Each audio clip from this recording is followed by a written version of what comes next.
Hello and welcome to our webinar of quality criteria for digital learning. Well, I'm Sibylle, your moderator and facilitator. You already know me. But today, let me gladly welcome and introduce to you Dr. Ebba Ossiannilsson. She's the Vice President of the Swedish Association for Education. I'm very happy that she will share her expertise on development of quality criteria with us in this webinar. Thanks for this and a warm welcome to Sweden. Hello, Ebba. How are you? Hello, Sibylle, and hello, everyone. It's a really pleasure to be here. I'm very fine. Spring has started to come to Sweden, although we had snow during the weekend, but it is promising for spring now. Yeah. I'm very happy to be here together with you. Yeah, I'm very happy that you are here with us. And there's no snow here, never been this year. It's near River Rhine, and we have a very mild climate here. I would love to be in the snow a little with you now, but okay, let's start the webinar. And maybe to everybody again, to remind you, you can share your questions and comments on the topic or also on the webinar tool by the chat window as usual. Okay, let's go to the first slide of our presentation. This week, most of you are collaborating, are co-constructing and jointly developing new quality criteria. So it's an intensive phase now in the working groups, and we are happy to see so many of you highly committed to the process. So keep it up, and there are so many assignment groups. It's fantastic. You can see an excerpt of assignment groups here on the slide, and you can find all groups listed in several posts in the forum park under news and announcements. I copy and paste the link for you in the webinar chat. Yes, you should see it right now in the webinar chat. So, but I'm sure you have all found a working group by now. And of course, it's crucial now to get some practical input on how to develop quality criteria. Thanks to Ebba, we will hear more about it in a minute. But before, as you already know, those of you who already joined the webinar, I have a little organizational information again, and this time it's on the submission of your assignments. So before, please let me show you this little slide with the document section.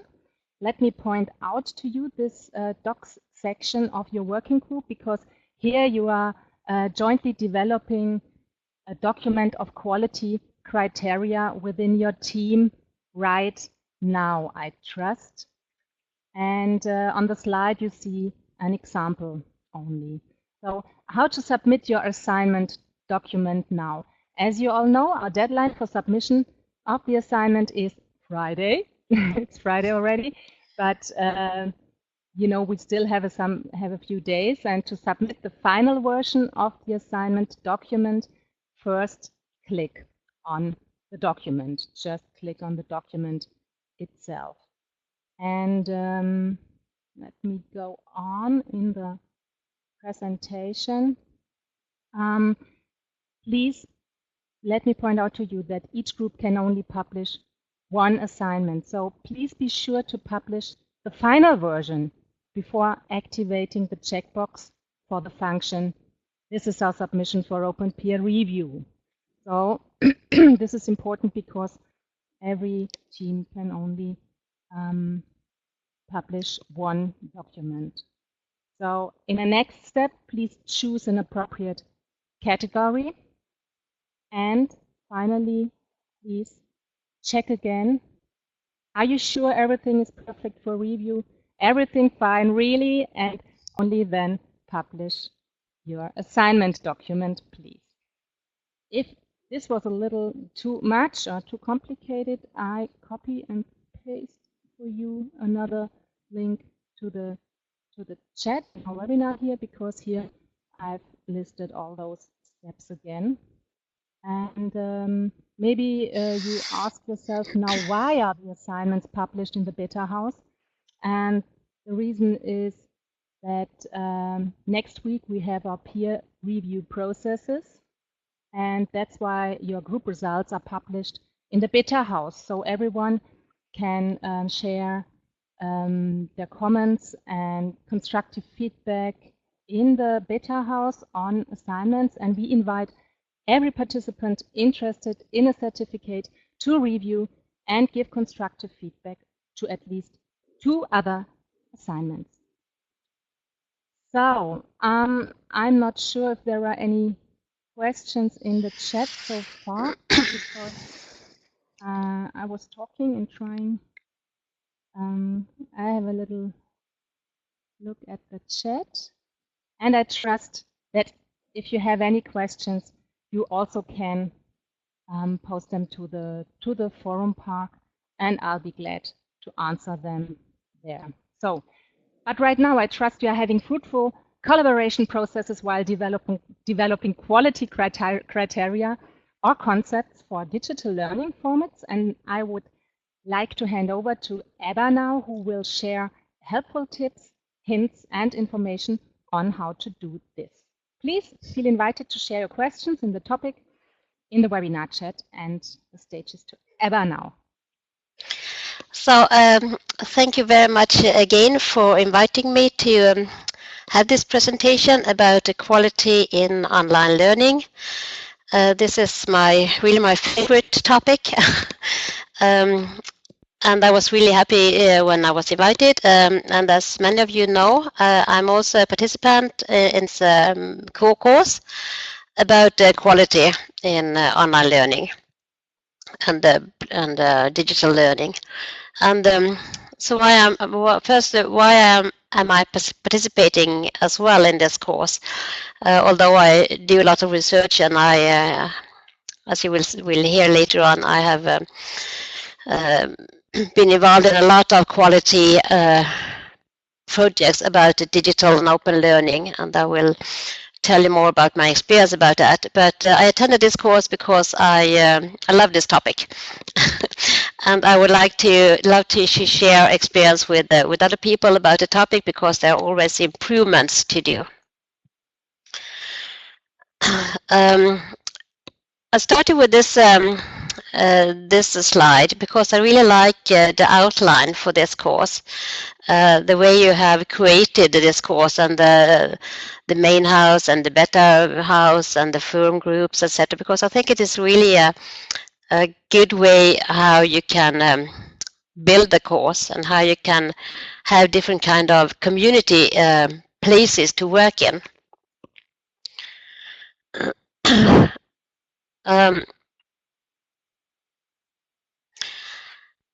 So a little bit about my background. I am a PhD, and my PhD is about equality in open online learning. And as I'm living as I'm learning, I did it to distance in Finland, in Oulu University. And as Sibylle said in the beginning, I'm from Sweden, and Lund. Lund is in the south part of Sweden, and I have worked for many years at Lund University about those questions. But now, more or less, I work more independently, and I work with a lot of national universities about their development, about quality in blended learning and e-learning, open learning. As you know, there are many names for digital learning, e-learning. I became also the Eden Fellow last year. Eden is a European distance education network, and you get a fellowship if you have done something for the global community about all those questions. So I was awarded last year, and I also last year became the Open Education Europe Fellow for the same reason. I am working and have worked a lot with international organizations about those topics. For example, I am a reviewer for ICDE, the International Council for Distance and Open Online Learning. And 2 weeks ago, I was in Indonesia together with a team, and we reviewed large open distance university, University of Tabukas, which is the 6th largest university in the world. It was really exciting. And I also recently reviewed the Open University in Cyprus to EIDTU, which is the European Association for Distance Teaching Universities. And so I am a reviewer for digital learning, open learning, e-learning, and MOOCs and OERs to different international organizations. And actually, I am also a reviewer for ECB Check. And I have done several reviews for that, especially when I worked with FQL, the former FQL, European Foundation for Quality in Online Learning. So I'm very well familiar with ECB Check, and I will tell you more about that. Now I'm running my own company, and I work as a reviewer, and I work a lot with the European Commission as well about this.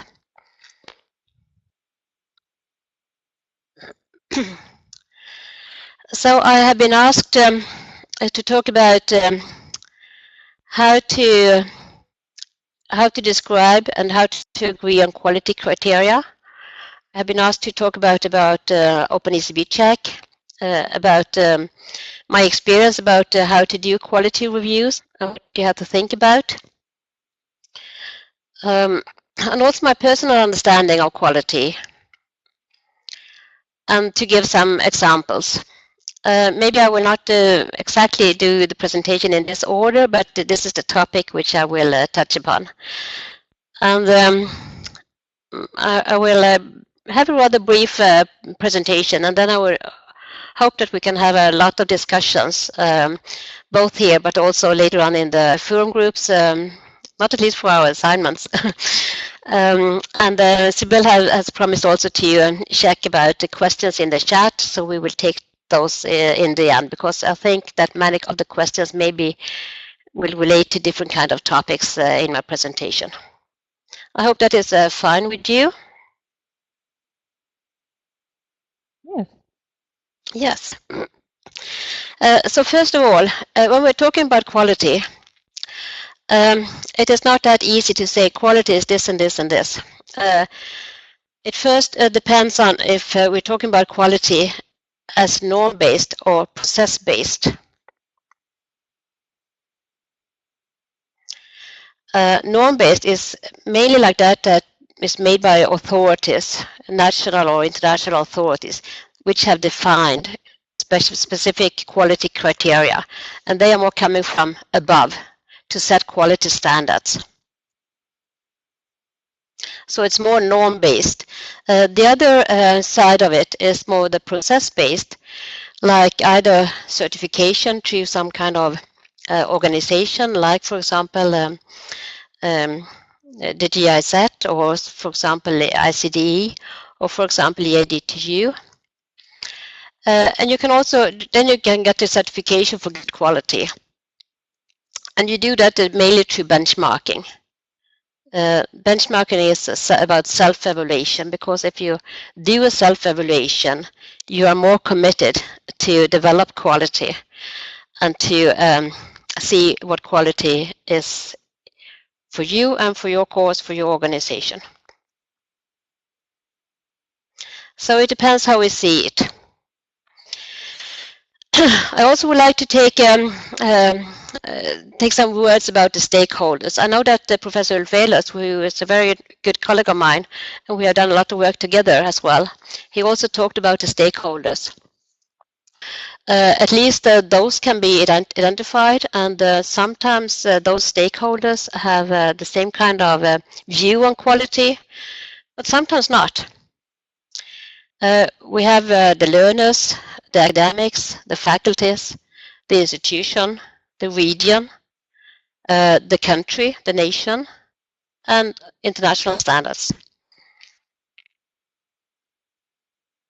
So we have to involve stakeholders and see what we are talking about. I mentioned Professor Ulfelus, who I worked a lot with.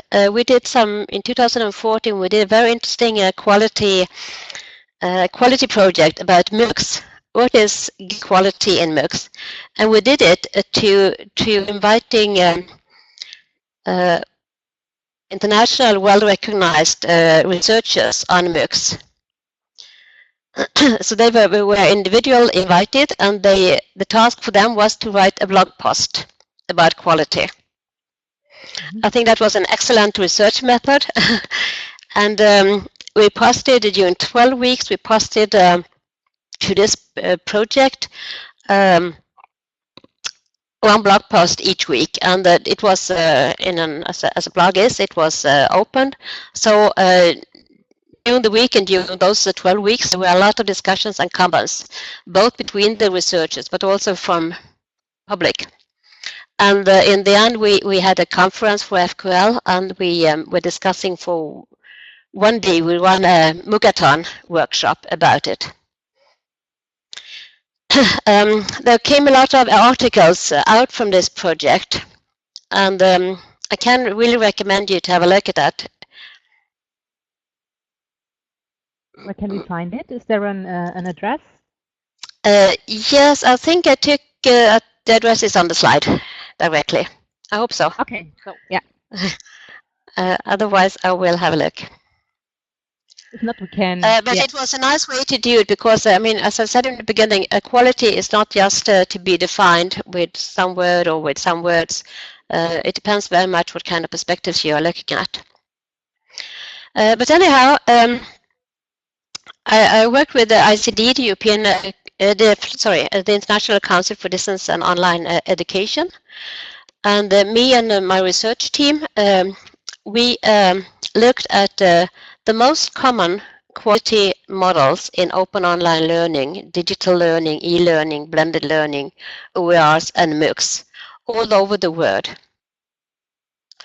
In total, we looked at 40 different, plus 40, I will say, plus 40 different quality models, and we analyzed them, and we assessed them, and we compared them, and we really get into the deep, what were they looking at?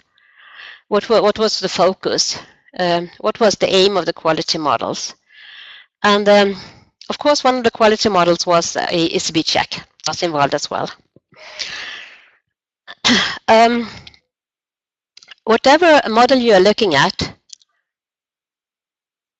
there are those 6 areas or aspects. It is about strategic management. It is about curriculum design. It is about course design.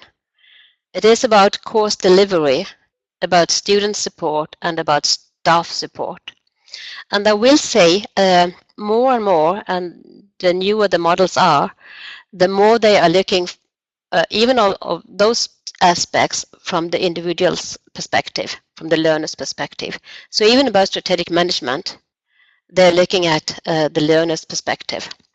And of course, I mean, it can be summarized like in those 6 bullet points, but of course it was described or explained or addressed with some variation. This report is also available online. The first 24 hours when it was launched, we had 400 downloads, so it was very well spread. And also this report was discussed at the UNESCO Forum in June about education for all post 2015, because we also had some recommendations in this report.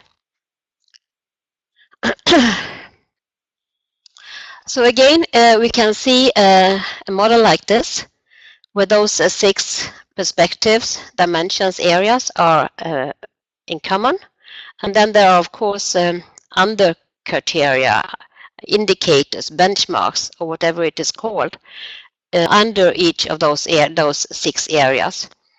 But what is important to mention is, as I said, it is important to take the learner's perspective, and there are some crucial aspects about online learning, digital learning, which is absolutely crucial from the learner's perspective, and that is about flexibility. It is about interactivity, accessibility, of course. It is about transparency, interactivity, just to mention some of them.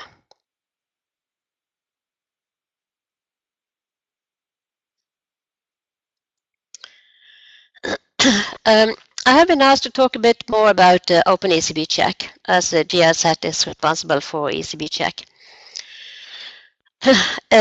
Open ECB stands for Open Certification Standards for E-Learning and Capacity Building.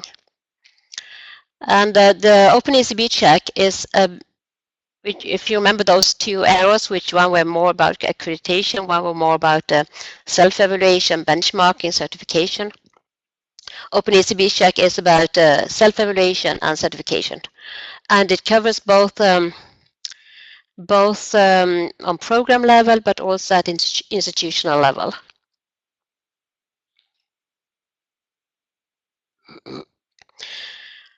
The process is like this. It is rather easy. There are several steps. First, if you are interested, for example, to look at quality at your institution or a program, you apply at the first step, as a first step, and then you got all the information. And then, of course, there are several steps to go through, and you do it like first with, like as I said, as a self-evaluation. But then during the way, you also do it through review from quality reviewers. I have done several myself, and it is online mostly. And the institution or the program is described how they do it themselves, and then they have to provide evidence or links, documents, etc. I think I go through the whole process because you have the slides and you can read it a bit more. I have a screen cut from the program level. As I said, ECB Check is both for the program level but also for institutional level. For program level, there are, let me see, 1, 2, 3, 4, 5, 6, 7 areas you have to go through. The first one is about information about the organization of the program, and that is rather natural. And then there are several indicators and underheadings for that. The second one is about the target group. What kind of course is it? Who is the target? The third one is about quality of the content. And then you score yourself. And the scores are described how you make it. And then, of course, there are questions about didactical design, and that is about general learning design, motivation, learning materials, e-tutoring, collaborative learning, assignments and learning progress, and exams. And then the next area is about media design. What kind of media is used and for what reason? What are the media, what would I like to achieve with it using the media? And then, of course, about technology. And then finally about evaluation and review for the course. If we say some examples for, sorry, for the criteria for institutions, it is in 4 parts. It is about, the first one is education and learning. The second one is about organizational strategies and innovation. The fourth part is about organizational processes, and the fourth part is about technology, equipment, and infrastructure.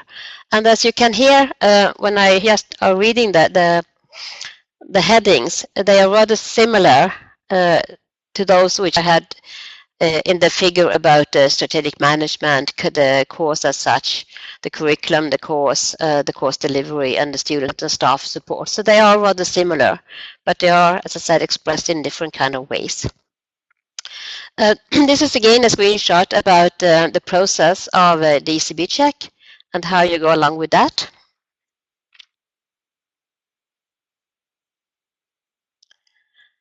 Here you can find the link where you have the information for ECB check from GIZ.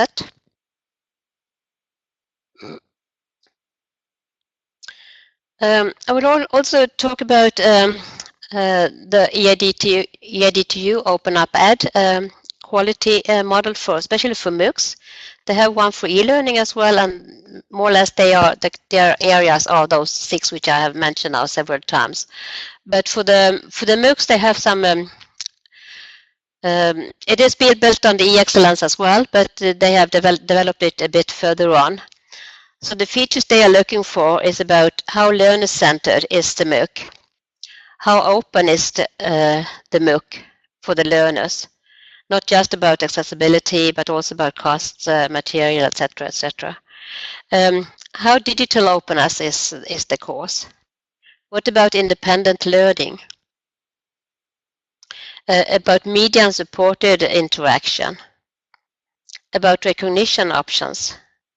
If people are taking the MOOCs, have the institutions also support for recognition?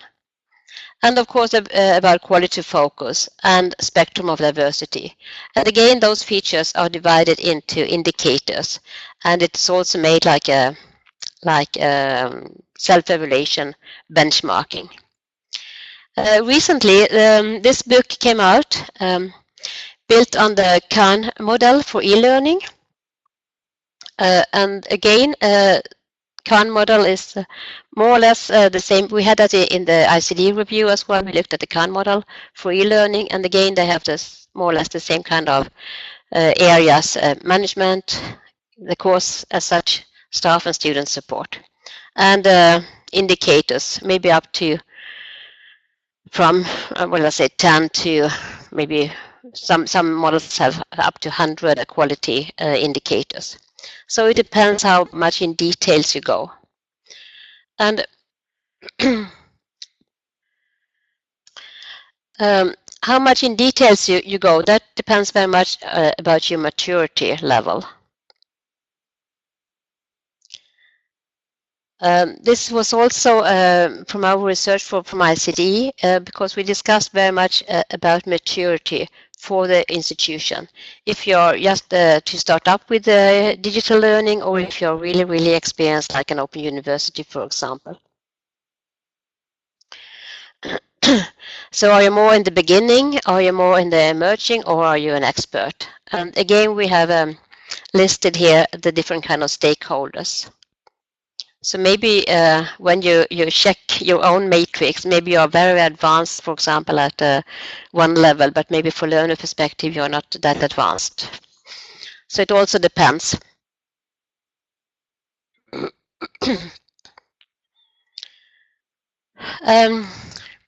It also depends what kind of quality interventions an institution would like to take.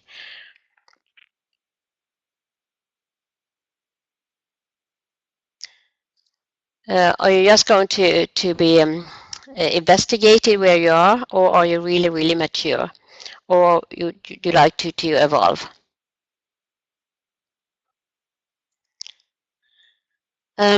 However, there are many quality models out there, and more or less you can use whatever you like, but there's just one thing you need to be sure of: for what reason are you doing it? And then, of course, a lot develop their own. Of course, that is good as well. I will say, and what we found also in this research was that there are, whatever kind of model you're using, or however it is described, we are facing that technology is really, really increasing and developing very, very fast. So we also need to adapt quality models and to try to cope with what is going on for the moment in the society and in the world, and due to the development. But there are some set of characteristics which is important, and that is that the model you use is multifaceted, it's dynamic. Okay, that's just sorry, I'll stop because I got a message from the private chat. You can't see me. We could a little. Okay, That's sorry. fine. You should have said that earlier. So whatever kind of model you use, they need to be you need to be flexible enough to adapt to your own situation and to your own context, your own country, to adapt what is quality in your own country. For example, if we more look at this about assurance, more or less each country have their own quality assurance agencies who are looking for quality. So it is important also to cope with that.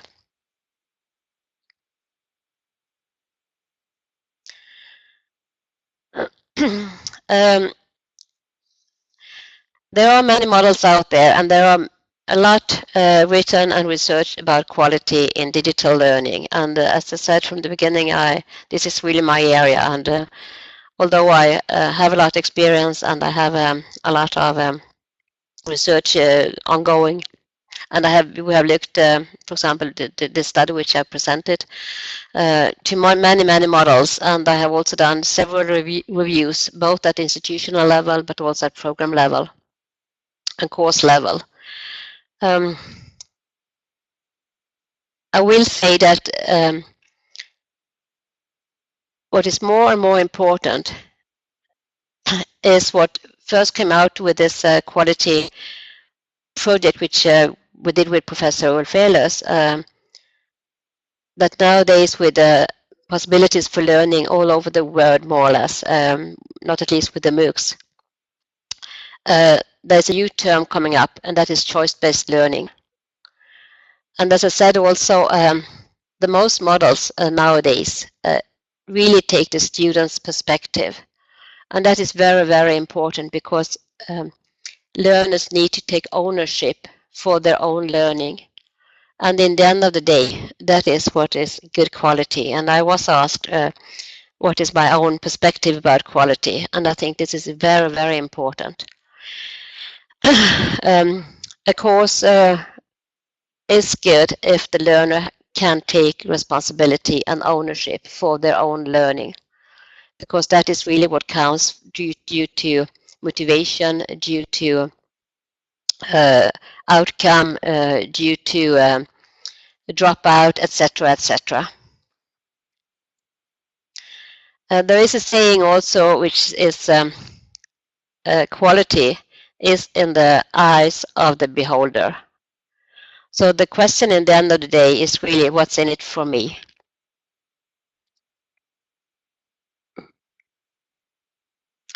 And I will say that most of the models really have this perspective, and if they don't have it already, you have to look at the indicators, the benchmarks, the features from the learner's perspective. So I think I will stop there and leave room for a discussion and for questions. I have not really followed exactly the chat, but I know that you have done, Sibylle, and I have seen some points coming up. But maybe you can try to see what is urgent to discuss. Yes, thank you. Thank you so much, Ebba. Okay, maybe we start, because as you have said, I had a little eye on the chat in the meantime. And where do we start best? Maybe first a question of understanding. Carlos is asking, what do you understand as multifunctional? I think that was one of your previous slides. It was about this one. Yeah. Maybe not multifunctional, maybe more multifaceted. It need to be the models need to be flexible enough to cover different areas to respond to what is ongoing at the institution as such. I mean, often benchmarks or indicators are formulated in a special way, but then even they need to be formulated so they can be adaptable to any kind of organization. So that means in one way rather general. And that means also that when the institutions, when they are doing their self-evaluation, need to prove their evidence, what they think it is important for the special benchmark. So So like as Juvi just said, no one size fits all. Yes. Quality, as Ulf also mentioned. Yes. Okay. Yeah. Yes. That is really I think that has come to my presentation, the whole that there's not one model which fits all, because first we have the different kind of stakeholders, we have the different kind of maturity levels, we have different countries, different contexts, etc., etc. But in the beginning, you were talking about more than 40 models, and most of the participants were wow in the chat. And yes. Maybe you can tell us about, there's manifold options, but how to find the adequate one, or how to adapt maybe, because you also told us about how to adapt if you found a model. Can you maybe share some examples for this? Yes, I can do that. First, the models we looked at, it was the most well-known and most well-used, and also in those languages which we could understand, and we got some of them translated. But we looked at models from all over the world, from all continents, and I think that is really, really important, because still, I mean, even if we looked at worldwide models, there are some common things about how we look at quality and how it can be developed and enhanced. And I think there is a shift also that we are more going from accreditation to quality enhancement, quality development, because it is a process. The question was about how to choose.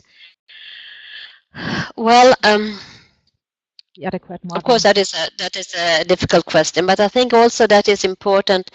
For example, in this slide which I showed about maturity level, what is the reason why you're going into this quality development enhancement? What do you would like to gain from it? And how much time and money, support, etc., would you like to spend on it? And that, of course, is important. Some quality models cost money to use. Some like eSweCheck and eExcellence and OpenUpEd, you can do it online at the first step, and then you can get a brief indication where you are at. And if you would like to go further, you can do it in different steps with certified quality reviewers, as I am, for example. But of course that costs money, because then we have to, as I did in Indonesia, for example, we have to travel 3 persons, and we have to be there for 1 week, and we have to do the work, and we get paid for it. So it depends, I mean, how much time and money and effort you would like to put in it. But I will say, like a first step with this, those models which have an online self-evaluation, it is really, really excellent, because there you can get some kind of, you can feel where the wind is blowing, and you can get some comparison with your own course, your own institution worldwide. Then, of course, I mean, there are also preferences if you like A or B, or if you like that newspaper or another newspaper, or that car and other car. It's also things about that. It is also a thing maybe if the country or the institution have done other reviews from special models. But I think the first thing is, what is the purpose of going into this area? Mm-hmm. And also, as I said, with this slide, that although you are using a model, you need to maybe adapt it to your own context. And at the moment, our participants are developing, or are asked to develop their own quality criteria. And that is one burning question here. Could Ebba give some recommendations for developing quality criteria? Maybe some practical tips, hints for development of quality criteria or concepts? Yes, maybe I will stick to this slide as well. The quality criteria need to be flexible enough to fit for the purpose.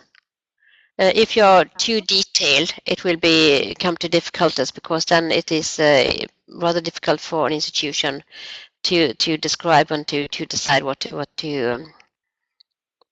kind of evidence should be fitted for that special purpose.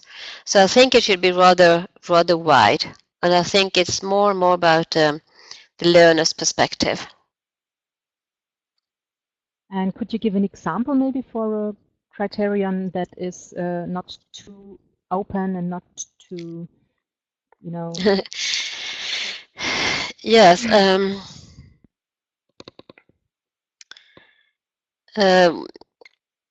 Talking about it from the learner's perspective, criteria can be very much about level of flexibility in time, path, space, mode, materials, assessment,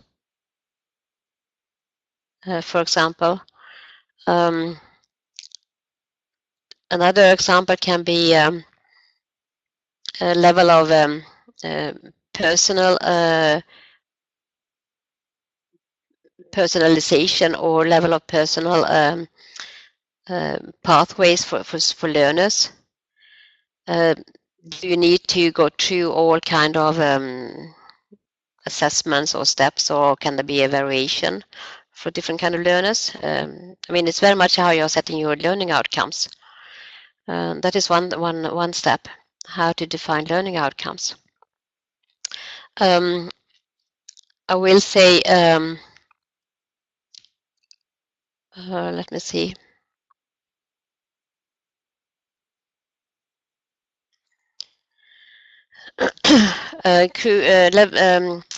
Indicators which are very crucial for learners are those in the right side of this figure.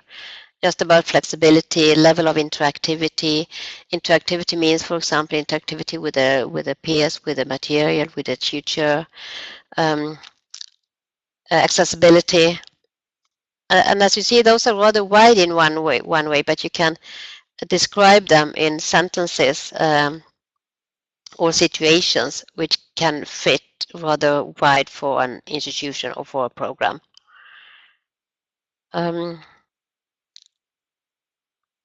What is used very much about today is ownership, personalization, flexibility, accessibility. Again, those key criteria. I think it is better to have to start with, as many of the models are doing, to start with rather wide headings, for example, those six ones, and then to divide it into indicators or benchmarks. Because then an institution or at a program level, you can just skip it if it doesn't fit for you. And that is also important to say that for all those models, I mean, maybe not everything fit for everyone, because there is not just one model for one person, but one purpose. So if it doesn't fit, you just skip it. And that's the same with ECB check, for example. If the indicators are not fitting your situation, just leave it. Or maybe just leave a sentence, this is not applicable for our settings. Okay. And there is a question from Julie. She asks, the ICDE model is for institutions, while ECB check is for programs, courses only? Question mark. The ICDE review is for institutions. Mm-hmm. The one I did in Indonesia, for example. The ECB check can be used both for program level, but also for institution.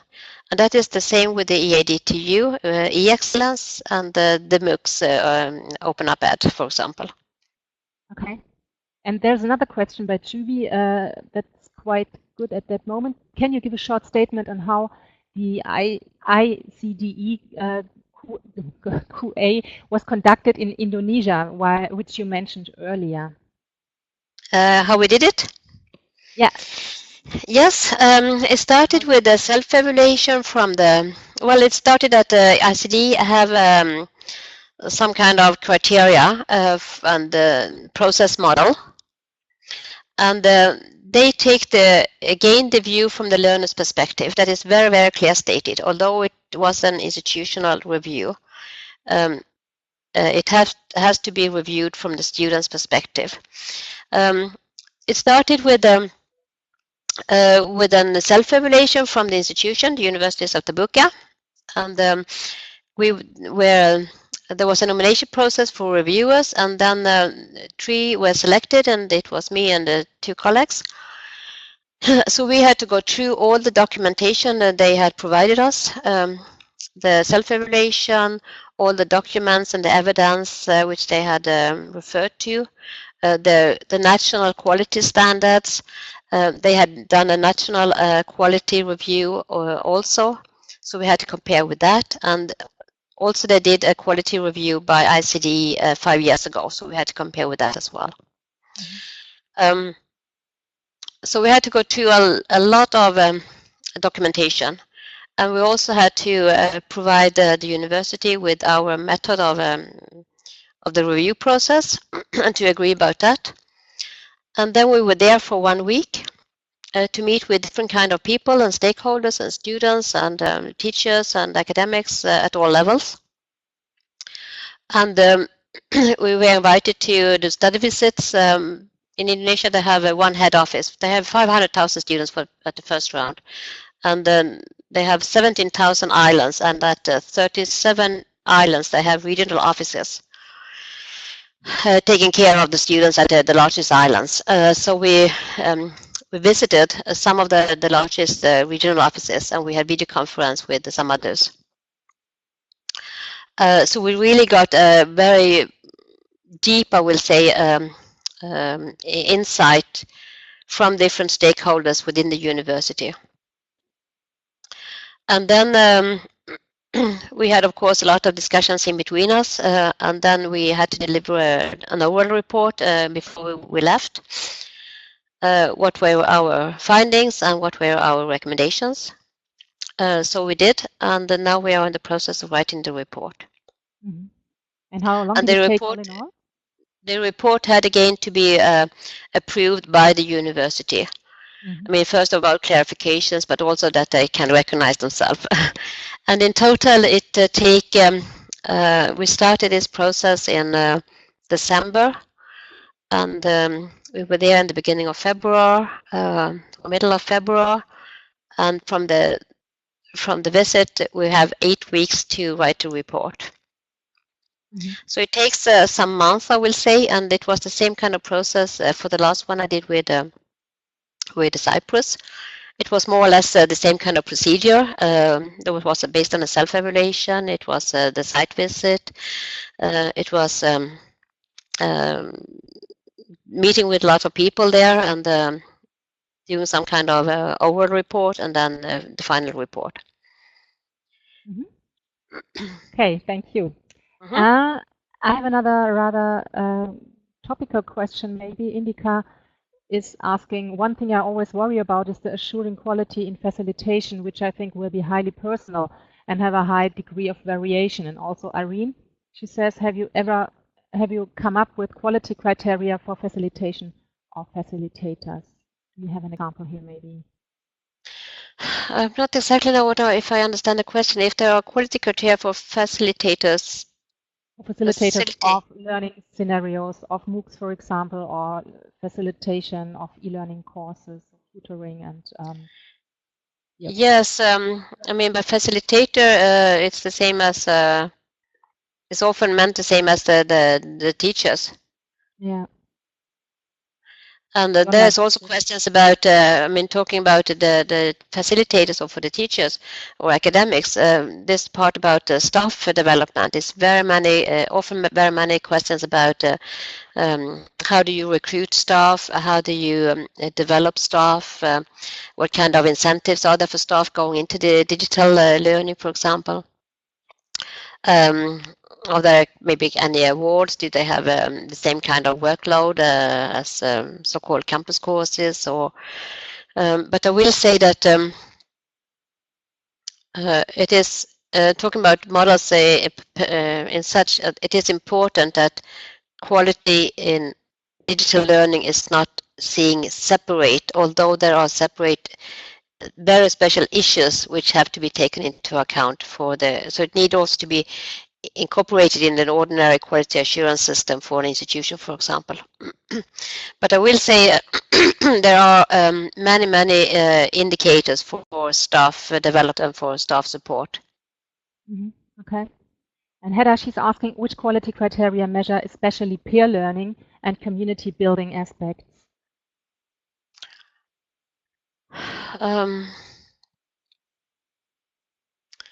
For peer learning, I think that quality, I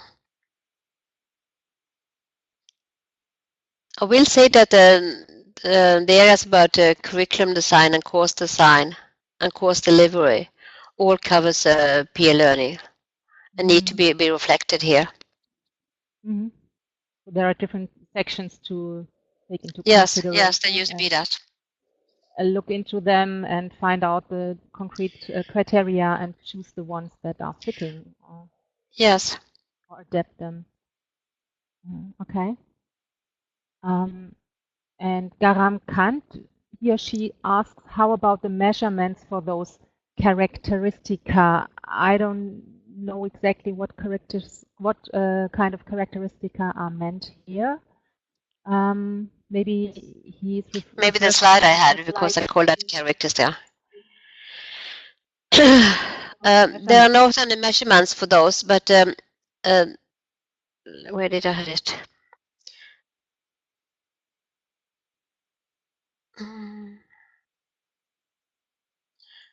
There are not any special measurement for those, but what I was saying is that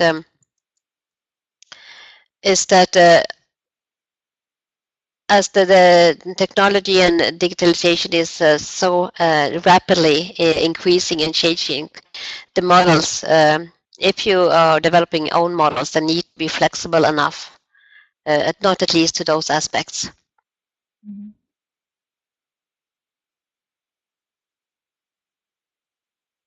Well, and there was another question by Andrew. He asked how to best engage government organizations in the whole process. I think this is a very good question, and that is also mentioned in. It was good that it came up, because it is often mentioned, or not, or always mentioned, I will say, in the management areas.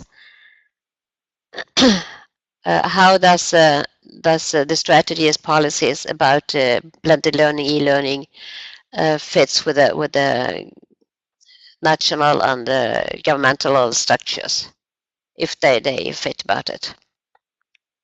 Or if not, can you do something about it? With some reviews, there are also meetings, for example, with governmentals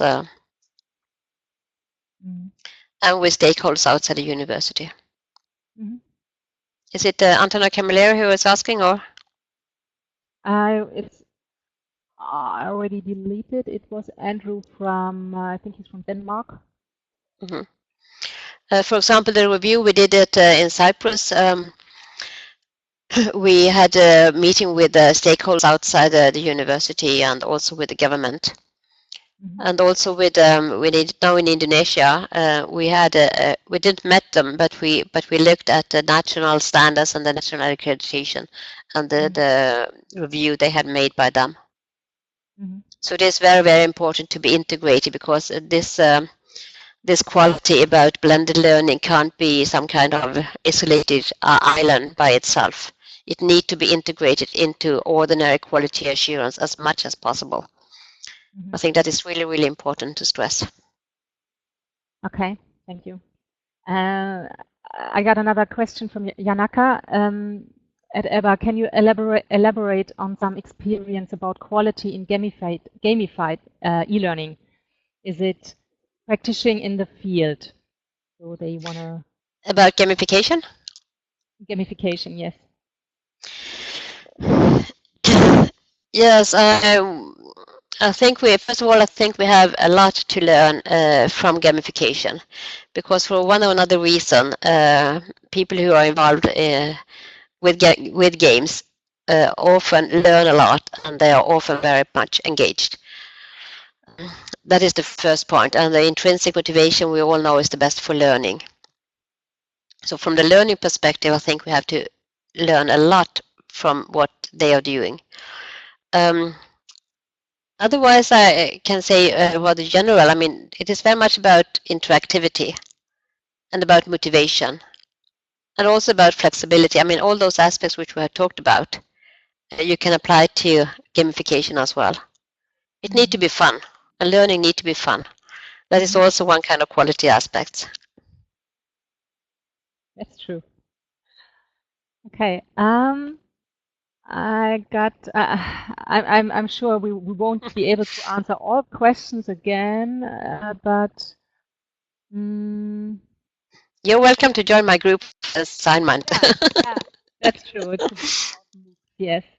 It's Buchi is asking, I agree that criteria depend on the institution, but can Ebba give some basic criteria and key consideration in determining what criteria universities should use? Do they want a concrete hints and tips from you? Yes, I can, and I can just repeat those 6 areas. In the end of the day, I hear very, very often that people and institutions are so much talking about, I mean, just the course as such. And that is really, really important. But in the end of the day, it depends very much to have a holistic perspective and a conceptual perspective. That is the reason why you need to look at management. You need to look at the curricula.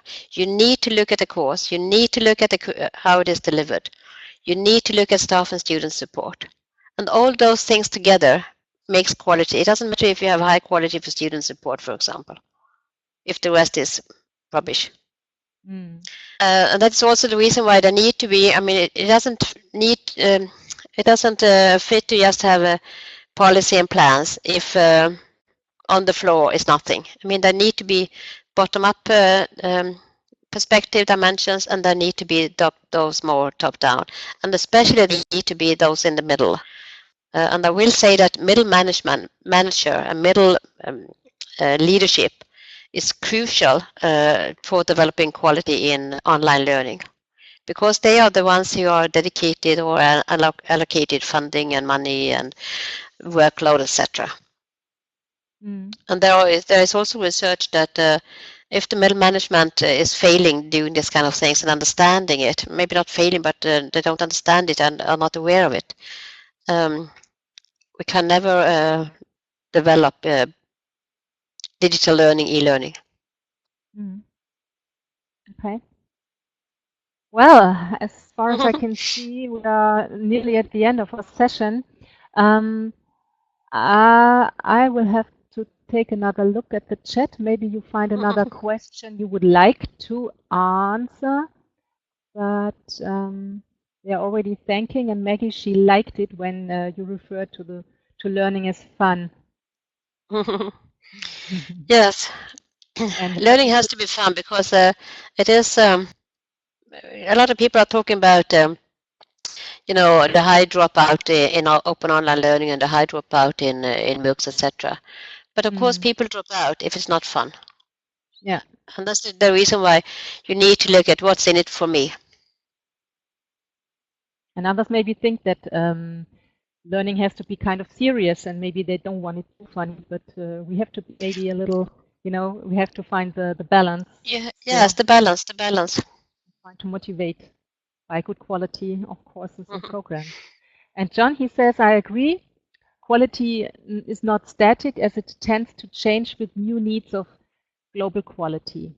Yeah. So again, we are thrown back to our assignment groups and to our tasks to develop new quality criteria and maybe concepts, and to have a look at the models who are existing to find out what of those criteria can help us and adapt them maybe for our new needs and our new technologies and new formats. Actually, we wrote in our report there are no needs to develop new models, but there are needs to reflect on how they can fit for new developments for those set of characteristics. Time is changing, technology is changing, innovation things, and a lot of things. Yeah. So in this sense, let us. I have another question. I have a look. No. Okay, we already had that question. So I think We have lots to do, things to do. We have many assignment groups, and I'm very happy to see you all again in our MOOC and in the working groups. As you could see, we are already looking in the different groups and try to be of help, but most of you are already so busily working together and collaborating and co-constructing that it's really great. And do not forget the deadline, it's Friday. But we still have the weekend after it, so but we try to keep it and to keep the deadline. Okay, thank you so much, Ebba, for being here and for sharing your rich experience in the field. Thank you so much, and thank you all very much for your contribution and for your questions, and we'll be in touch in one or another way. And thank you so much, Sibylle, for moderating the session. You're welcome. Thanks, everybody out there. See you in the MOOC. Bye-bye.